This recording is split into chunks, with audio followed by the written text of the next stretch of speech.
மாண்புமிகு சட்டமன்ற பேரவை உறுப்பினர்களே,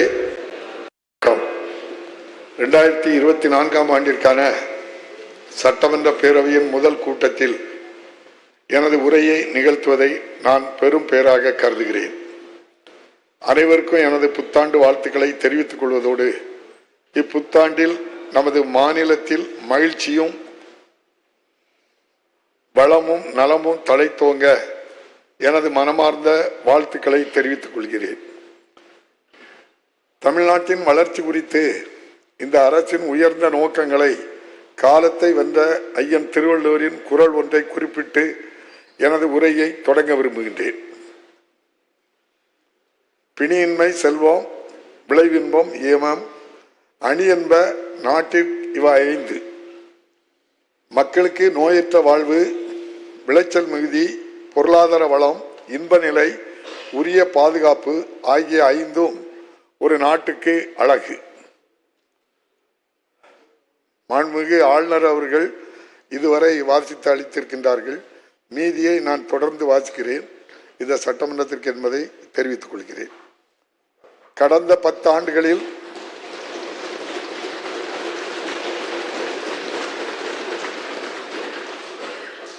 நமது நாட்டின் பொருளாதார வளர்ச்சியின் ஆற்றல் மையமாக தமிழ்நாடு உருவெடுத்துள்ளது. நாட்டின் நிலப்பரப்பில் 4%, மக்கள் தொகையில் 6% மட்டுமே கொண்டுள்ள நமது மாநிலம் இந்தியாவின் பொருளாதாரத்தில் 9%க்கும் அதிகமான பங்கினை அளிக்கிறது. 2022-23ஆம் ஆண்டின் வளர்ச்சியின்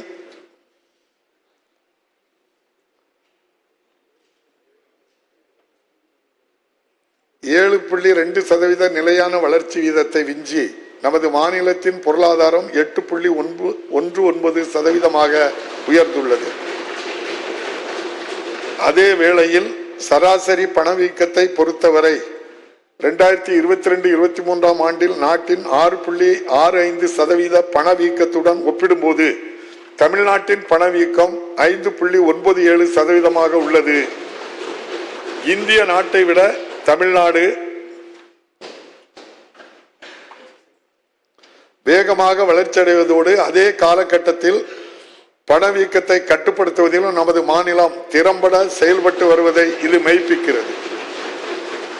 மாண்புமிகு தமிழ்நாடு முதலமைச்சர் அவர்களின் சீரிய தலைமையின் கீழ் இந்த அரசின் அயராத முயற்சியின் விளைவாக குறிப்பிடத்தக்க பொருளாதார வளர்ச்சியினை தமிழ்நாடு கண்டுள்ளது.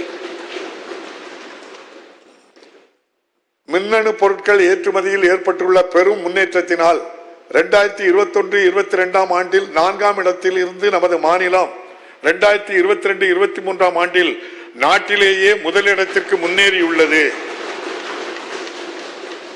நிதி ஆயோக்கின் 2022ஆம் ஆண்டு ஏற்றுமதி தயார் நிலை குறியீட்டின்படி மகாராஷ்டிரா, கர்நாடகா மற்றும் குஜராத் ஆகிய மாநிலங்களை விஞ்சி நாட்டிலேயே முதல் மாநிலமாக தமிழ்நாடு திகழ்கிறது. 4. வலுவான பொருளாதாரம், சமூக இணக்கத்தன்மை மற்றும் மகத்தான மக்களாட்சி ஆகியவையே நமது மாநிலம் தொடர்ந்து நாட்டிலேயே அந்நிய முதலீடுகளை ஈர்க்கும் முதல் முகவரியாக திகழ்வதற்கு வழிவகுக்கின்றன. கடந்த ஜனவரி 7 மற்றும் 8ஆம் தேதிகளில் சென்னையில் வெற்றிகரமாக நடத்தப்பட்ட உலக முதலீட்டாளர்கள் மாநாடு இதற்கு ஒரு சான்றாகும்.